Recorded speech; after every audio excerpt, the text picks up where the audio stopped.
welcome to Gifted Guitars. Today we are continuing our work on this Telecaster style guitar for the Black Lives Matter movement. This has been an incredible and humbling project to work on. If you've missed any of the earlier episodes, there's a link to a playlist. You can watch it from start to finish. Hopefully that's where we get today. By the end of this video, I get to actually play this guitar. I love the way it's coming together. I hope that it's bringing awareness to some issues as well as educating people. I know I have been learning a lot through this process about our country, about how we treat each other, and what we can do to help each other in the future. This guitar will be auctioned off to help Black Lives. I'm not sure which organization the funds will be going to, but there are a few organizations down in the description box of this video that I've donated to. Check them out, see if you line up with what they're saying there, get educated, and if you feel it in your heart and you have it in your wallet to donate, please donate to those causes. And yeah, let's start building this guitar. Last week we ended by doing the electronics in here. I basically only put one screw into each of these things just to hold it in place while it was hanging up behind me for the week. And now I'm gonna put all the rest of the screws in, make sure there aren't anything dangling off the guitar, and then we can start working on the neck of the guitar.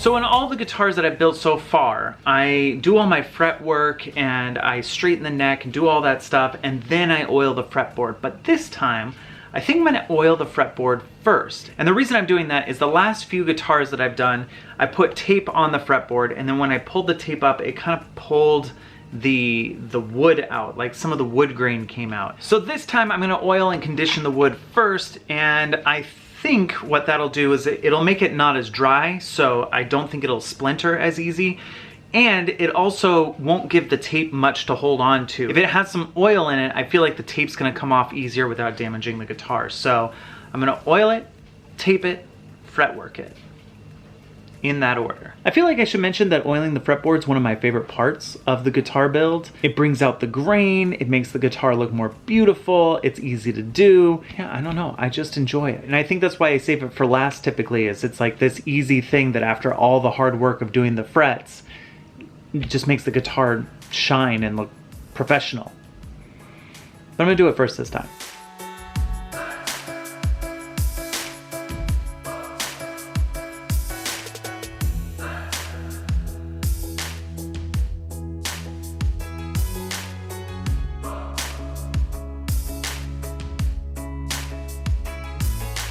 Next up, I'm using this little tool. This is called a fret kisser. It is, as far as I know, a relatively new invention. This is a different tool that looks very similar. You can see the shape is very similar here. This is called a fret rocker. What you do with this is set it down on 3 frets. So it's only touching 3 frets. And frets, for those of you who don't play guitar, are these metal strips in the neck of the guitar. So you set it down on 3 of them, and if you can rock it, that means that the middle one is a little too high and you're gonna have to sand that down. And the reason it's different sizes is because as you go down the neck of the guitar, they start off pretty far away, and then as you go down the neck, they get really close together. And this tool only works if you're touching 3 frets at a time. So up at the top of the neck, you need one that's this big, but near the bottom of the neck, you need a side that's like a lot smaller so that you can rock it and see if there are any high frets that you'll need to shave down or sand down. What's cool about this tool is it has this little section in the middle that has like a diamond file. What that allows you to do is put it down on the frets, and if there is any rocking, and you would have to sand this with a big sanding beam and then fix all your frets and make all the frets of the guitar uniform at the end, it's a huge job. This makes it way easier because all you do is sand down that middle one that's too high with the file in the middle. and it makes it perfectly level with the 2 frets on either side of it. It's a super helpful tool, and I'm really glad I got it. It was a little bit expensive. I was worried about getting it, but I'm so glad I did. If you're going to spend time making guitars, this is a huge time saver. It's also great if you buy a guitar and it doesn't quite play correctly. You can fix a lot of the problems with this little guy right here. So anyway, that's a little tip for you if you're considering getting into this thing, which I recommend. It's a cool hobby, but it is a lot of work, and you do need a lot of little specialized tools like this one.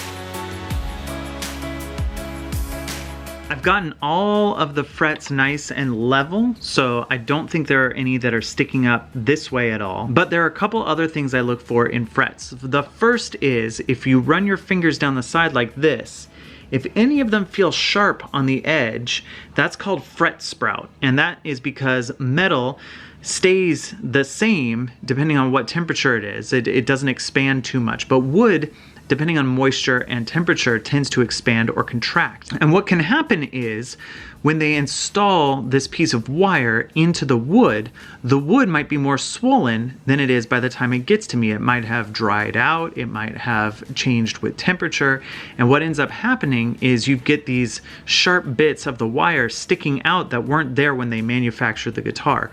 So I go through and I try and find that, and any of those I'm going to try and sand down. And I actually don't feel very many on this guitar. This guitar is pretty good. Another thing that I look for is this edge here. This edge here, typically from the factory, you can see it on this one, it just is like a cut. They cut it at an angle so it's a little more comfortable, but I really like to round that off completely. I will get rid of any edges. It'll just feel round, and that makes it way more comfortable to play. Another thing I have to deal with is I have sanded down a few of these, and I need to re-round them. I need to reshape, it's called crowning, these frets that I've sanded down to make them level. And then the last thing that I'm gonna do is get rid of any scratches that I have on here, and that takes a ton of time, and it's totally worth it though. I really, really appreciate when someone takes the time to do that. So I have to do all of that process, and I have to protect the wood while I do it, and that's why I'm gonna put tape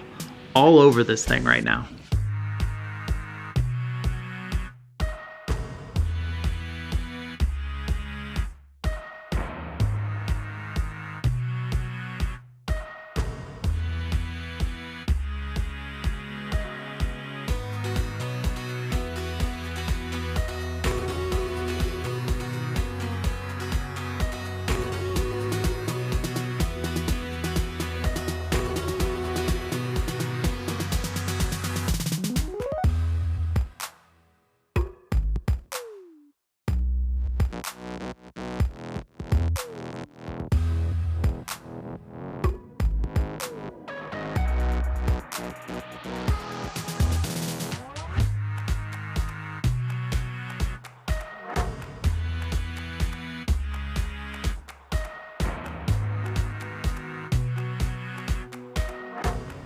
Morning, it's the next day.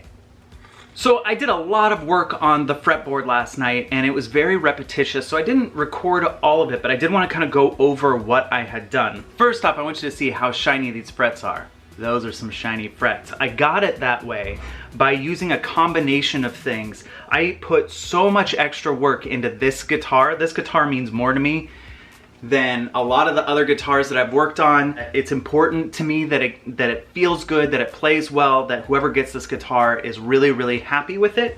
So I actually went through with these buffing pads. There's a whole bunch of them, and they all have different abrasions. So you can kind of see on this one's pretty rough, but then you get up to this one and it's like perfectly smooth. So I started off with the rough ones and went progressively smoother until they were super glassy finish on here.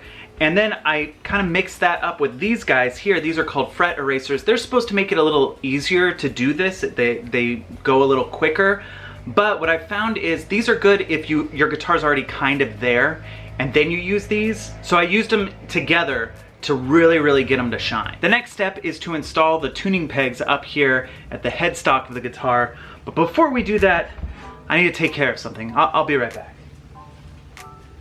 That's better. Just need my wife to give me a little haircut. The quarantine is getting large.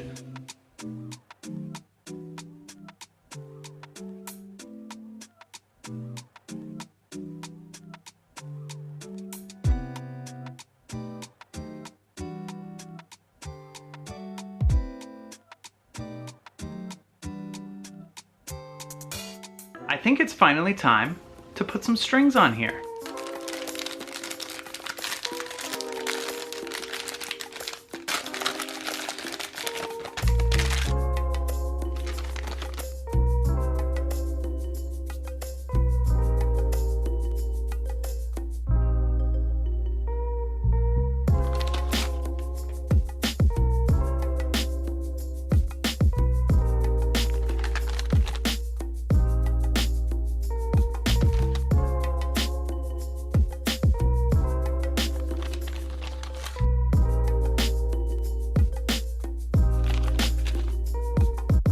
All right, we are very close to having a finished guitar here. A couple more little setup things that I need to do. The most important one, and the one that I'm also the most nervous about, is dealing with the nut of the guitar. This little white strip right here is called the nut.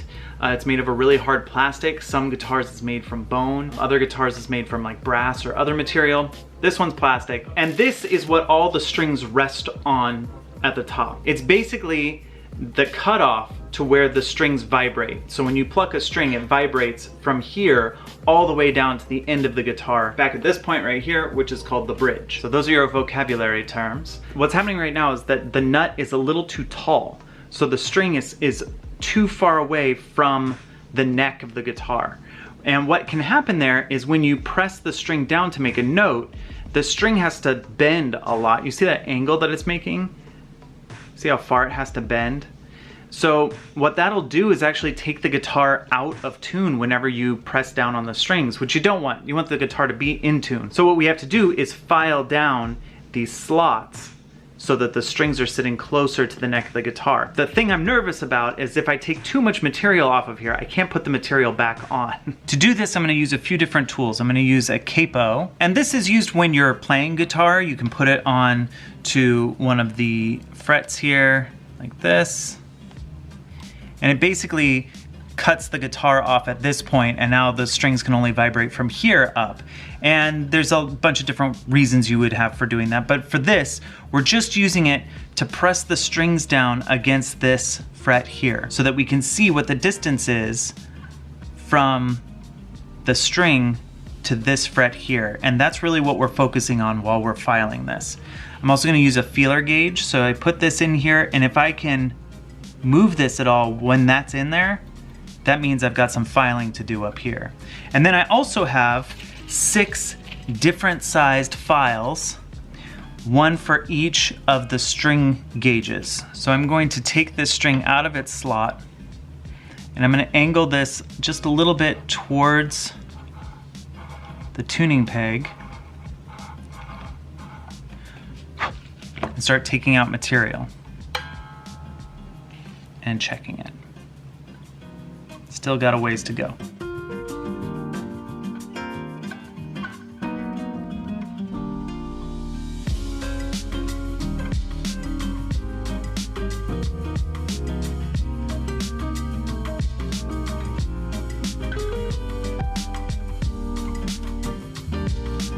So right now I've moved all the strings out of the way and I'm filing the very top of the nut. And the reason I'm doing that is, let's imagine that this is a guitar string and this gap between my fingers is where the string sits on the nut. Right now, quite a few of the strings, the nut is up above the string, so it's deep into the slot. And what can happen then is when I'm trying to tune it or keep it tuned, you want the string to be able to slide through that no problem. And it's kind of difficult for the string to do that because it's got all this friction all the way around the string. So what I'm doing is filing off the top, and you want it to sit somewhere like this, so that the string is actually a little bit over, almost halfway. So that's what I'm trying to do right now.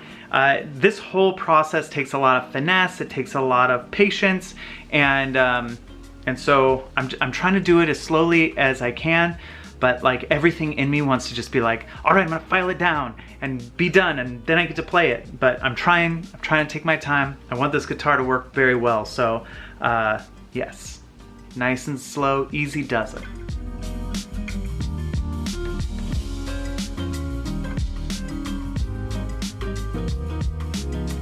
All right, this is the finished guitar. Maybe, we'll see. I'm gonna plug it in for the first time right now.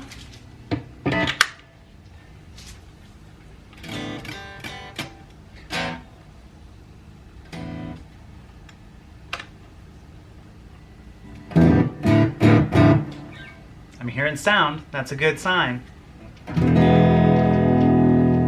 All right.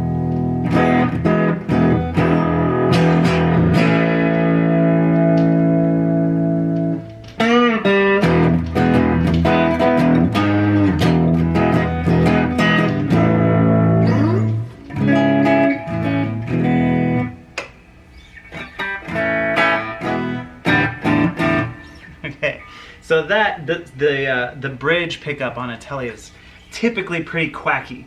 You can really hear the difference there. I feel like this pickup needs a little bit of an adjustment.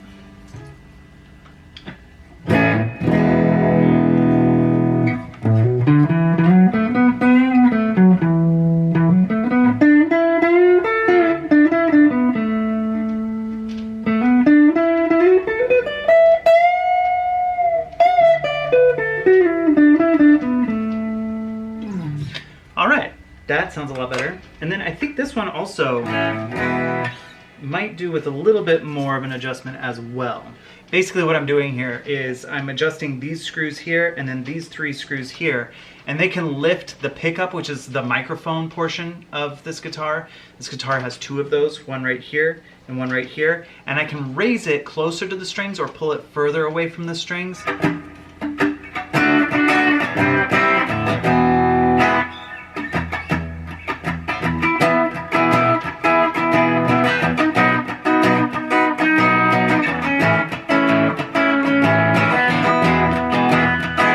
This switch decides which of these microphones is kind of picking up. It's not really a microphone. It's based on vibrations around a magnetic field.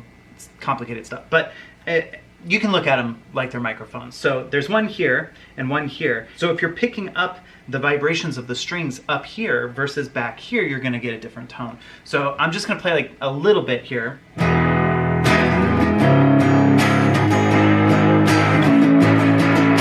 That's with this one. This is with the back one.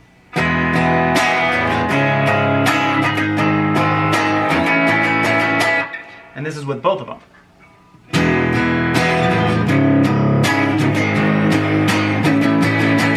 We played it clean a little bit. Let's put some dirt on it. Let's see what that sounds like.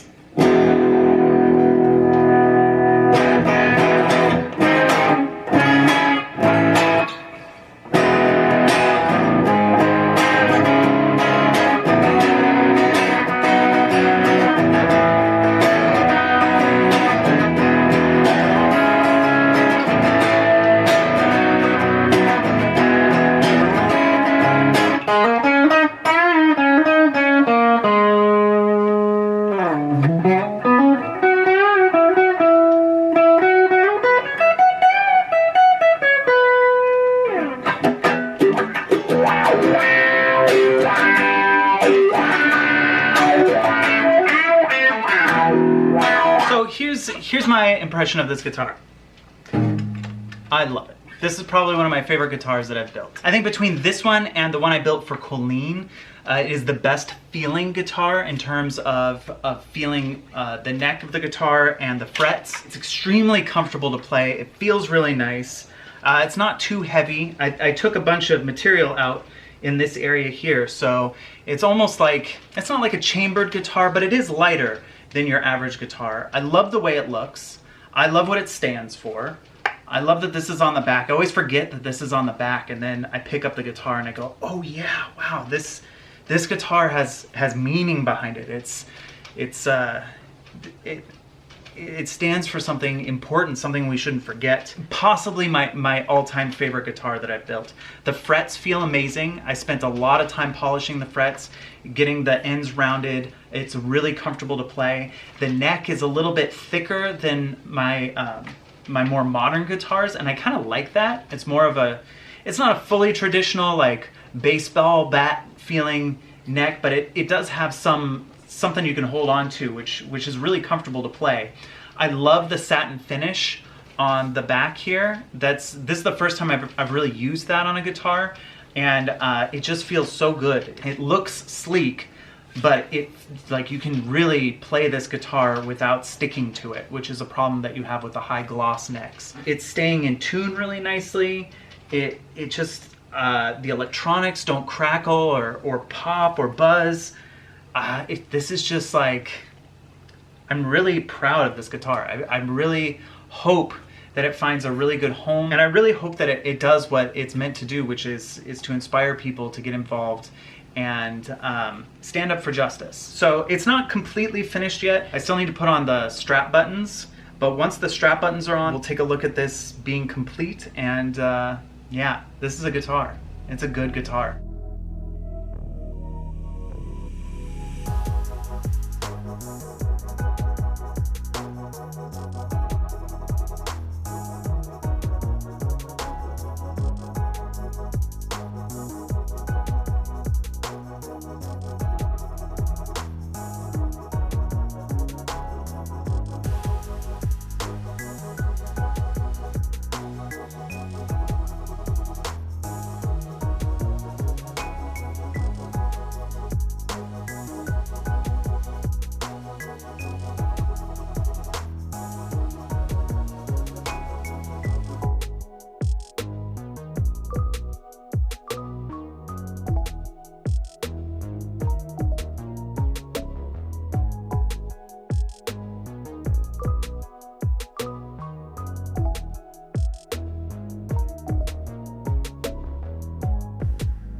All right, this guitar is now complete. I hope that you've enjoyed watching this build and learned a few things along the way. I know I've learned a lot.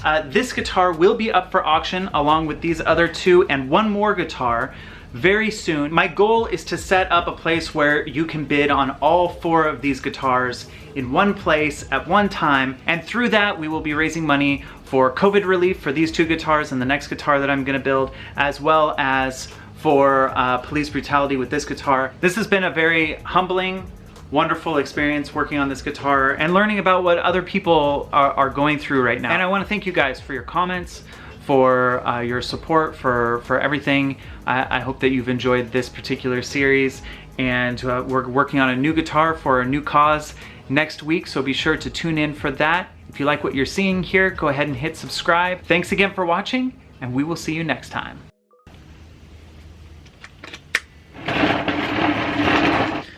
Sometimes you gotta take a guitar outside and see how it sounds out in nature. Right, buddy?